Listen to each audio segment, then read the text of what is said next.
부활절 새벽에 주신 하나님 말씀 마태복음 28장 1절부터 15절 말씀입니다. 마태복음 마지막 장 28장의 1절부터 15절까지 고난절 특별 새벽 기도회처럼 제가 한 절, 여러분이 함께 한 절 본문 말씀을 교독하도록 하겠습니다. 마태복음 28장 1절부터 15절까지 말씀입니다. 제가 먼저 1절을 읽겠습니다. 안식일이 다 지나고 안식 후 첫날이 되려는 새벽에 막달라 마리아와 다른 마리아가 무덤을 보려고 갔더니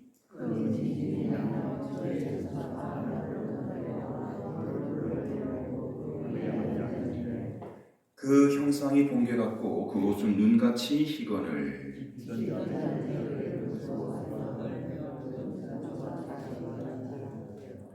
천사가 여자들에게 말하여 이르되 너희는 무서워하지 말라. 십자가에 못 박히신 예수를 너희가 찾는 줄을 내가 아노라.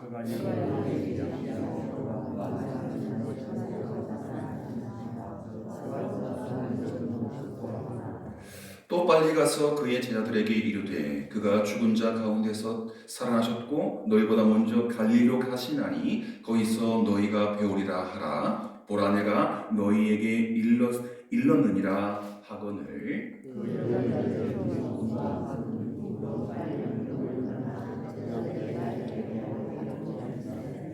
예수께서 그들을 만나 이르시되 평안하냐 하시거늘 여자들이 나아가 그 발을 붙잡고 경배하니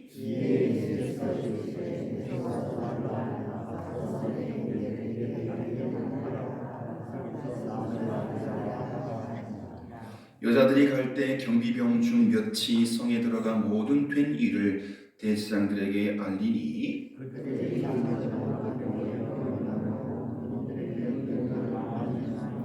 이르되 너희는 말하기를 그의 제자들이 밤에 와서 우리가 잘 때에 그를 도둑질하여 갔다 하라.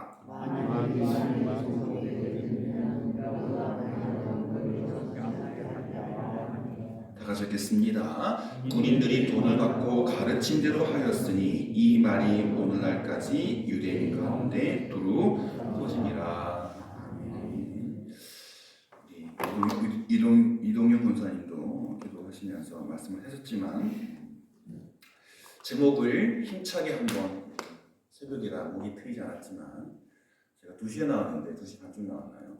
새벽닭이 2시에 오는 거예요. 얘가 성령이 충만한 새벽닭이구나. 부활의 아침을 새벽에 동틀 때 꼭 끼워야 되는데 배고팠던지 부활의 증인으로 선포하겠습니다. 시작. 부활의 증인으로 삽시다. 아멘. 제가 목소리가 너무 깔아낸 것 같아요. 어제 우리 기도하시는 권권산 옆이었고 또 우리 박장로님도 저녁답에 올라오셨는데 먼저 광고 드리겠습니다. 여러분 기도 덕분에 저희 가정의 특별한 행사를 잘 마치고 돌아왔고요.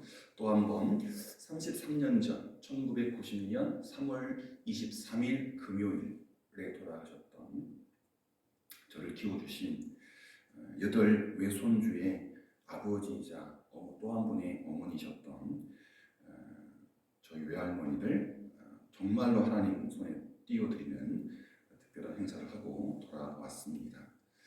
감사를 드리고요. 오늘은 부활주일이죠. 부활의 감격과 기쁨을 기억하시면서 이동희 원사님 오늘 이렇게 그죠? 그 바바리 코트로 다 감싸고 오셨는데 다른 분들 집에서 주무셨던 분들 옷장에서 가장 예쁜 옷, 가장 화사한 옷 차려입고 제일 고운 옷을 골라 입고 예배당에 올라오시면서 여러분 전도하시고 또 전도 받아야 할 그분들에게 대문 앞에서 예수님 부활하셨습니다. 듣든 말든 듣든 말든 부활의 증인으로 증거를 하시고 지원을 하시고 올라오시면 좋겠습니다. 어느 분은 우리 성도님들의 그죠? 대부분의 발상교회 성도님들이 그 한 집에 가서 이렇게 들리든 안 들리든 부활을 증거하지 않겠습니까? 대문에 쌓인 그 복음의 메시지가 어느 순간에 그 집에 사시는 분들이 훅 들어가서 이 자리에서 함께 예배드린 날이 올 줄 믿습니다. 다시 한번 저를 따라 부활의 증인으로 살겠습니다. 할렐루야. 어제 포항에서 떠나는 두 번째 기차를 타고 10시쯤 서울역에 도착했는데 바삐 큰아이가 나오려고 했는데 또 개인적인 스케줄 때문에 못 나오고 거기서 택시를 잡아 타고 택시 요금이 걱정이 되더라고요. 택시 기본 요금이 4,500원인가 포항하고는 달라요. 그러고 올렸더니 이제 정부에서 다른 지역에는 올리지 말라 그래가지고 서울 택시가 좀 눈총을 받았나 봐요. 어쨌든 뭐 바삐 가야 되니까 1시간 15분 출발하면서 택시 기사님이 같은 맵을 쓰고 있는데 1시간 15분 자다 깨다 갔는데 행사는 다 끝나 있었습니다. 10시에 시작했던 거고 11시 좀 넘어 도착했는데 다 해서 끝나 있었고, 근데 그 마을 자체가 다 이 묘지, 매장과 파묘, 이상으로 먹고 사는 사람들이에요. 분위기가 동네 분위기가 이상한 거예요. 우리 마을 분위기인데 산골마다 공동 묘지가 있고 뭐 다 그런 거 있죠. 이장, 여러분 잘 몰랐는데 윤년에 뭐 이렇게 이장한다면서요. 뭐 손이 안 낀다고 저도 몰랐는데, 그래서 지금 뭐 그 산소 가는 길이 뭐 막 엄청 막히는 거예요. 저는 배가 타가지고 거의 6만 원 나와서 택시비가. 가서 이제 할머님이 누웠던 자리를 뵀는데 다 원상복구 해놓고 그 묘의 번호가 있어요. 50068인가. 또 다른 주인을 찾는 거죠. 거기서 제가 깨달음을 얻었습니다. 만약에 외할머니처럼 제가 어느 자리에 잘 묻혔다. 여러분 여기 공동묘지도 마찬가지입니다. 10년 후, 20년 후, 50년 후, 100년 후에 땅 주인이 바뀌면 다 파재 끼고요. 개발되면 파재 끼고요. 또 다른 뭔가가, 또 다른 관이 들어오든지 또 다른 뭔가가 그 위에 세워지거든요. 영원하지 않다. 제가 어제 올라가고 또 할머님의 묘를 파묘해서 하나님께 드리는 그런 모든 것들을 통해서 또 여러 가지 깨달음을 얻었습니다. 이 땅에 살아가고 있는 모든 인생들, 어제 죽은 인생도, 오늘 살고 있는 인생도, 또 내일 태어날 인생들도 가장 큰 문제를 안고 있어요. 태어나면 중간의 과정 다 생략하고 뭐 한다? 죽는다. 어제 그 외할머니 행사 때문에 이종 사촌 형님, 누님 가족들을 만났는데 다 60대예요. 어디 아프고 연세대 토목공학과를 나오신 이제 이종 사촌 누님의 매형이 있는데 헬스했어요. 헬스. 터미네이터. 근육이 불끈불끈했다. 무릎 아파가지고 그때 뭐 이거 막 엽기 들면서 무릎을 있었더니 지금 관절이 아프시다. 뭡니까? 노화, 늙어감. 그 늙어감이 어디를 목적하고 있습니까? 죽음입니다. 얼굴은 뭐 그대로신데 여기저기 뭐 저희 아버님은 이경옥 목사님처럼 허리가 꼬부라져가지고요. 어머님 그래도 염려보다는 당당하게 걸어 나가시는데 두 사람이 부축해가지고 겨우 모든 인생이 겪어야 하는 가장 중대하고 심각한 문제가 두 글자 죽음, 사망이라는 거죠. 우리도 그 큰 문제 앞에 서 있기는 매한가지입니다. 그런데 예수님은 죽음에서 부활하심으로 어느 한 사람도 온 인류가 해결할 수 없는 죽음의 문제를 해결해 주셨습니다. 2000년 전에 이미. 모든 인생의 큰 문제이지만 예수님은 2000년 전에 그 죽음의 문제를 부활하심으로 해결해 놓았습니다. 역사상 가장 놀라운 사건, 예수님의 부활을 접한 사람들은 예수님을 높이고 예수님을 전하는 부활의 주님을 증거하고 부활의 생명을 전하는데 그 사명을 감당하셨습니다. 제가 서울역을 빠져나오자 서울역 광장에서 어느 분이 복음을 외치는 것 같았어요. 그런데 거기다가 정치 이야기를 붙으면서 사탄 막 하면서 자신의 정치 성향을 이야기하는데 저도 듣기 싫더라고요. 잘 들으세요. 전도한다고 하면서 내 이야기를 쏟아내가지고 뭐 진보가 맞니 보수가 맞니 하면서 쏟아내면 그 이야기, 나의 이야기가 예수님을 부십니다. 복음을 부십니다. 자기 이야기를 복음인 것처럼 선포하는 사람들이 계세요. 근데 버스 타고 돌아오는데 또 다른 사람이 거기 또 계시는 거예요. 여자분이 똑같은 뉘앙스로 윤석열 대통령 밀어줘야 됩니다. 진보 다 박살나야 됩니다. 사입입니다. 하면서 하시는데 일부는 맞죠. 일부는 맞는데 거기 수많은 사람들이 지나다니는데 저게 진짜 복음일까? 저렇게 해서 전도가 되나? 저런 분들 때문에 죄송합니다. 기독교가 개독교가 되는구나 라는 생각을 했습니다.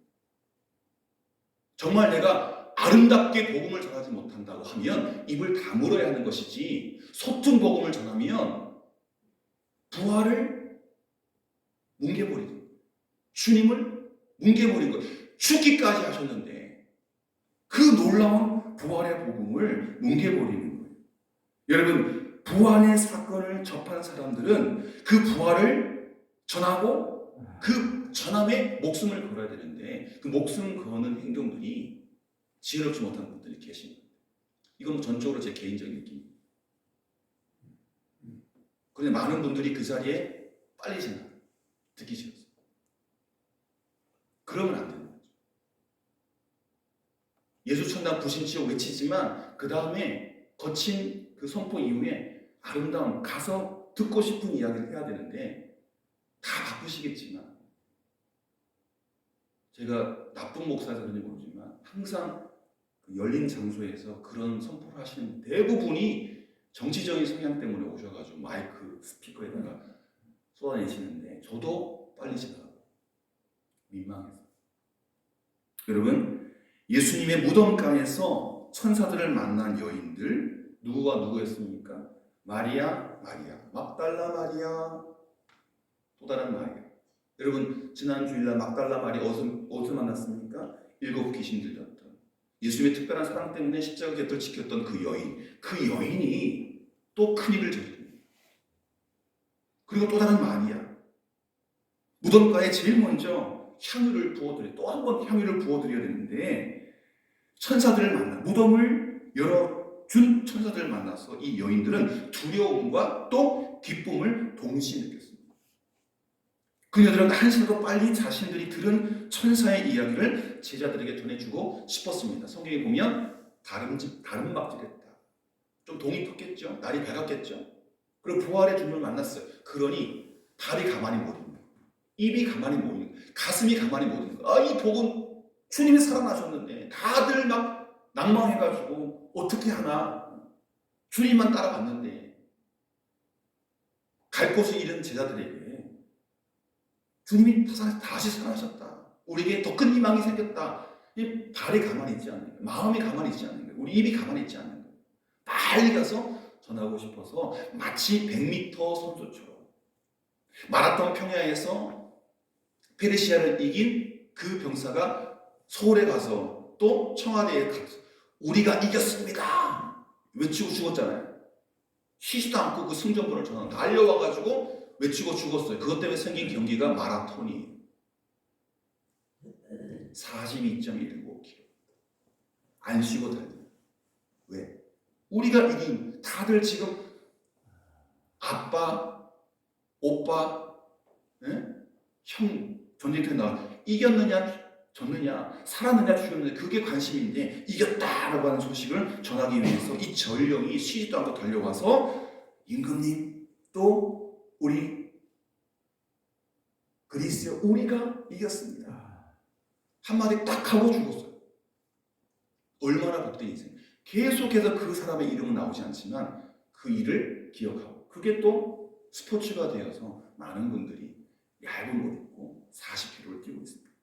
한시라도 빨리 자기가 듣고 본 그 복음, 구원의 복음을 전하고자 급하게 달려갔습니다. 그런데 급하게 달려가던 여인들은 뜻밖에도 예수님이 그녀들 앞에 예수님이 찾아오십니다. 어떤 예수님? 부활하신 예수님. 그리고는 분명한 음성으로 그녀들에게 묻습니다. 평안하냐? 얘들아, 평안하냐? 여러분, 오늘 새벽에 깨셨을 때 주님의 음성을 들으셨습니까? 샬롬, 샬롬, 샬롬, 샬롬, 샬롬, 샬롬.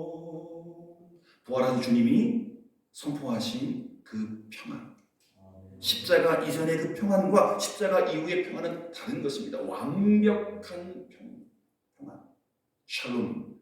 예수님은 그녀들이 느꼈을 두려움을 아시고 용기를 주신 거예요. 평안을 주고 싶으셨던 거예요. 부활하신 예수님 만난 여인들이 보인 첫 번째 반응이 뭘까요? 여러분, 죽었다가 사람이 살아나서 평안하냐 물어보는 거 상상해 보세요. 분명히 매장했는데 관뚜껑에 들어가고 봉구를 쌓은 걸 봤는데, 묘비를 세운 거 봤는데 그 사람이 나타나가지고 평안하세요? 안녕하세요? 놀라지 않겠습니까? 귀신 아니야? 라는 마음 들지 않겠습니까? 부활하신 예수를 만난 여인들이 보인 첫 번째 반응, 그 분을 기다리고 사모했기 때문에 주님 앞에 누구야? 무서워서 벌벌 떠는 게 아니라 엎드렸어요. 주님 앞에 엎드렸어요. 부활하신 예수님 만났을 때에 그분인 걸 단박에 알고 도망치는 것이 아니라 그 주님 앞에 엎드렸어요. 죽음을 이기신 하나님 아들 앞에서 합당한 태도는 엎드림. 이 행동을 30분, 1시간 하면 뭐가 되느냐? 예배가 되는 거예요. 경배, 예배. 죽음을 이기신 부활하신 하나님의 아들 앞에 당연한 태도와 행동은 예배밖에 없는 것입니다. 경배밖에 없는 것입니다. 그래서 우리는 새벽을 깨우며 늘 그랬지만 이 시간에, 피곤한 시간에 잠을 떨치고 이불을 개어놓고 예배하러, 경배드리러 나온 줄 믿습니다. 우리 모두는 부활하신 예수님을 만난 사람들이죠. 우리가 그 무덤 앞에 있지 않았지만 2000년 전 그걸 목도했던 그 여인들의 그 증언을 들었습니다. 그렇죠? 성경을 통해서. 그리고 그것을 사실이라 믿고, 그리고 주님의 은혜를 믿고 세상을 향해서, 마을을 향해서, 가족을 향해서 외칩니다. 주님 부활하셨어요. 나 때문에 죽으셨다가 부활하셔서 우리를 구원해 주셨습니다. 그리고 다시 이 세상을 심판하러 오실 터인데 그 분을 우리 함께 맞이하기를 준비해요. 이게 복음입니다. 비록 부활하신 주님을 막달라 마리아처럼, 또 다른 마리아처럼 두 눈으로 직접 보지는 못했지만 우리에게는 성령이 주신 내적 확신이 있습니다. 그녀들이 보았던 그 부활의 예수님을 나도 보았다. 그 음성을 나도 들었다. 부활하신 주님 사실이다. 나도 부활시켜 주신 줄 믿는다. 내적 확신.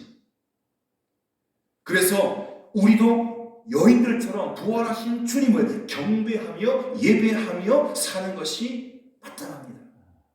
또 그것이 가능합니다. 성경에서 계속해서 너 봤지? 너 들었지? 그럼 어떻게 해야 돼? 그녀들이 그 다음에 뭐 했어?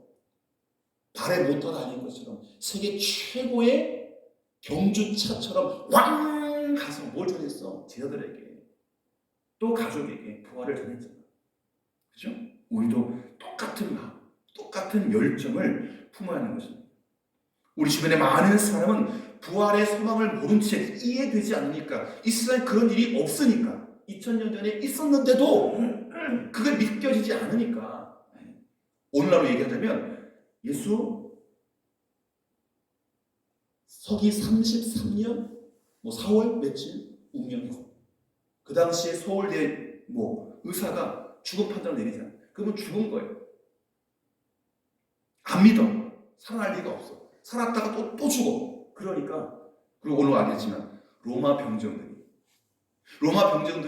가서 보고를 하는데, 돈을 많이 주면 너희가 제자리 훔쳐갔다고 해.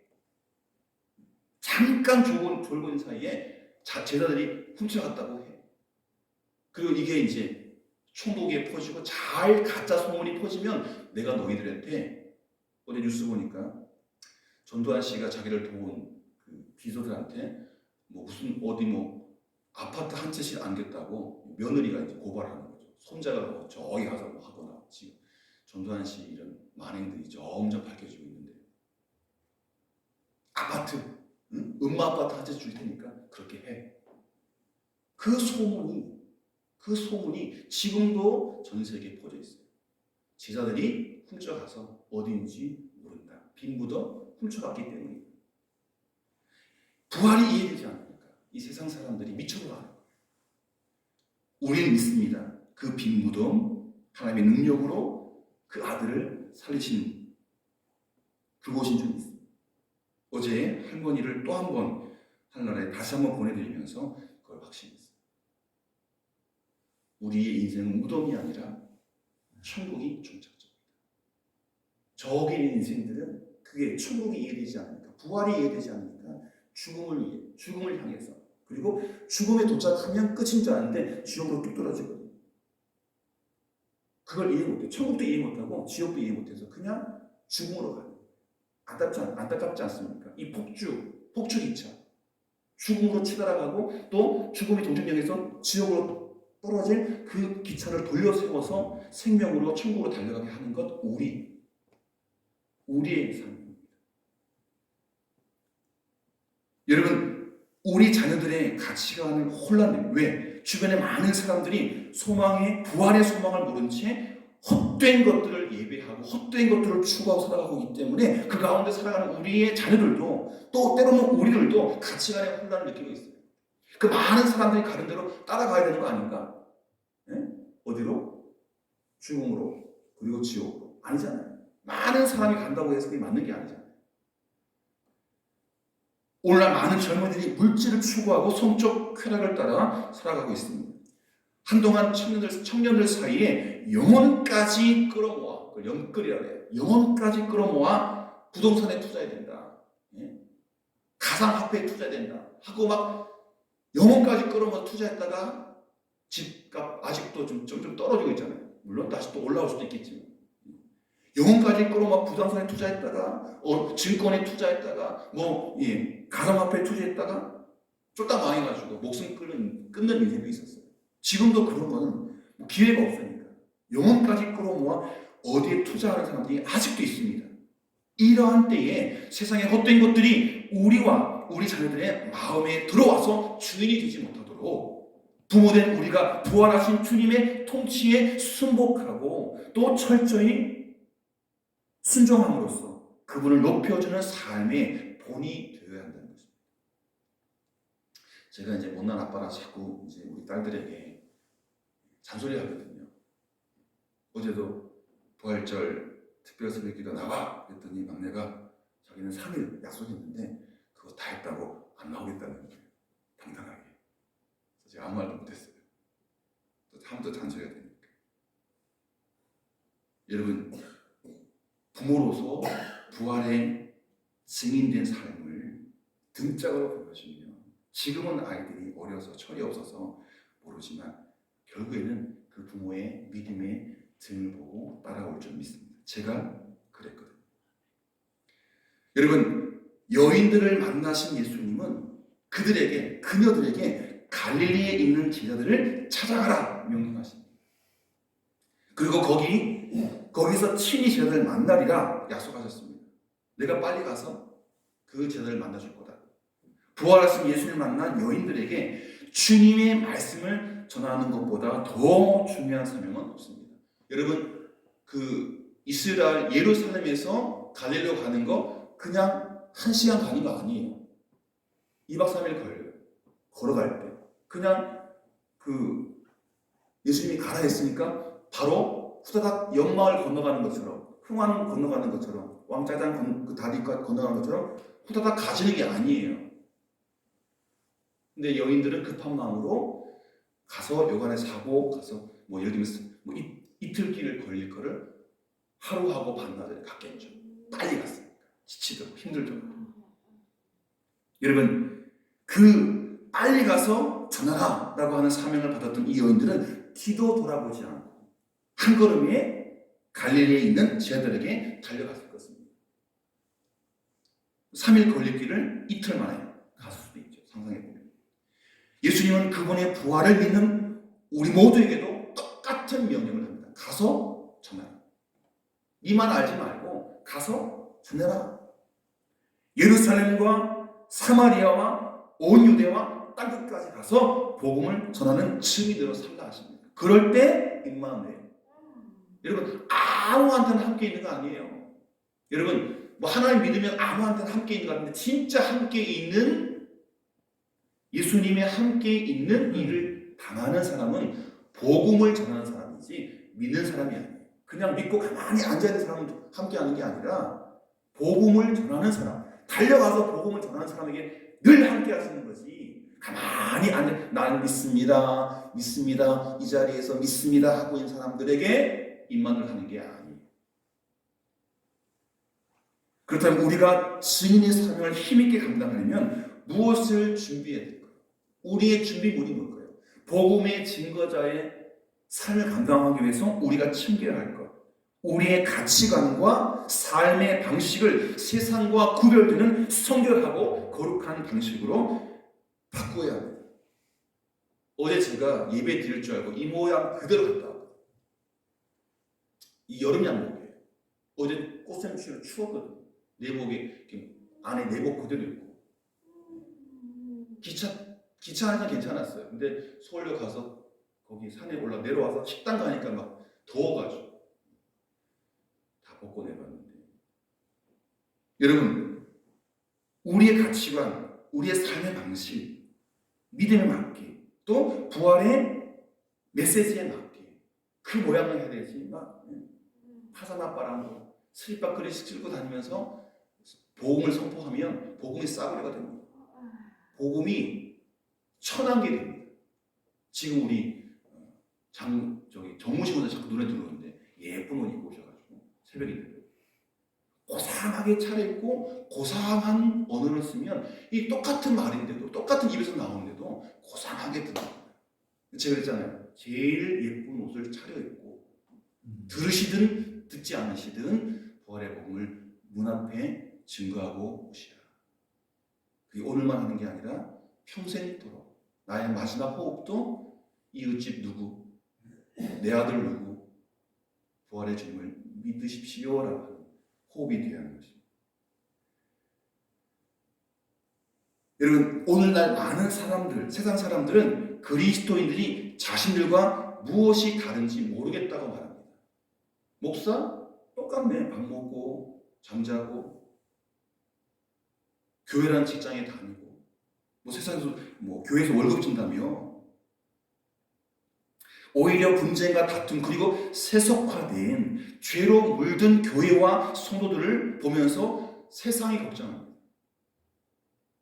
만약에 이런 우리의 모습을 회개하지 않고 하나님의 거룩하심을 닮아가는데 깨어있지 않는다면 세상은 우리의 복음을, 구원의 복음을 들어야 할 세상은 우리가 전하는 부활의 메시지에 귀를 닫을 것입니다. 지금도 90% 닫혀 있어요. 이미 우리 선배들이, 우리 앞선 성도들이, 목회자들이 잘 못 살아가지고 한국 사람들 90% 닫혀 있어요. 전도하면 다 도망가요. 듣기 싫어가지고. 그렇기 때문에 우리는 먼저 우리의 왕이요 주인 되시는 예수님 말씀에 철저히 순종해야 합니다. 하나님의 말씀을 통해서 우리 안에 있는 성결하지 못한 것들을 완벽하게 제거하고 부활의 증인다운 모습으로 변화되어 있어야 합니다. 그럴 때 비로소 세상은 예수님을 보고 주님을 경배할 것입니다. 우리는 모두 부활하신 예수님의 증인입니다. 어제 제가 모든 행사를 끝내고 점심 먹고 아버님 찻집에서 좀 이야기하고 버스 타고 서울역에 와서 점심을 든든히 먹었는데 1시간 좀 넘게 버스 타고 오니까 벌써 또 출출한 거예요. 포항에는 7시 도착하니까 집사람이 저녁밥을 김밥 사줄까? 근데 저는 아직 어린이 맛이거든요. 닭강정 사달라, 콜라 사달라 해서 기다리면서 닭강정을 먹는데요. 대학생들이 미니스커트를 입고 왔다 갔다 하는 거예요. 몇 명들이. 아이고, 제가 뭘 느꼈냐면 아직 추운데 멋쟁이 아가씨들이 예쁘게 보면서 눈이 가는 거예요. 무슨 생각을 했느냐? 지금 기차역 아니니까 바깥은 안 보여. 그런데 예쁘게 봄옷을 차려입은 그 아가씨들이 그 시선을 끌더라.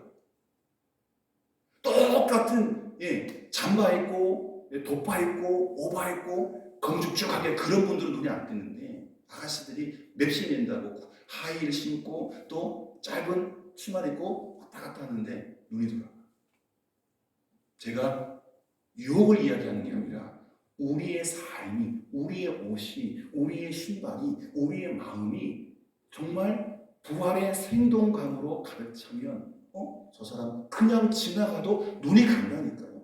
저 사람 무슨 말을 할까? 귀를 연다니까요. 그리고 그 이야기를 들어준다니까요. 여러분 어떤 옷을 입고 있습니까? 어떤 마음을 품으셨습니까? 혹시 이 마음이 가짜 부활 신앙은 아닙니까? 내가 품고 있는 이 신앙이 진짜 부활 신앙인가? 그리고 내가 걸치고 있는 이 옷이 정말 주님께서 입은 옷이 거룩한 옷인가? 우리는 다시 한번 마음에 새깁시다. 부활의 증인입니다. 우리에게는 영원하신 예수님의 통치에 온전히 순복할 뿐만 아니라 이웃들이 살아계신 예수님을 만날 수 있도록 도와드려야 합니다. 우리가 이 사명을 온전히 감당할 때에 우리 자녀들도 살아계신 예수님의 통치 아래 굴복할 것입니다. 우리 모두 생애 최후의 날에 큰 기쁨으로 주님을 맞이할 수 있기를. 주님, 내가 주님의 부활의 증인, 사명을 다했으니 거기에 걸맞는 상장 주세요.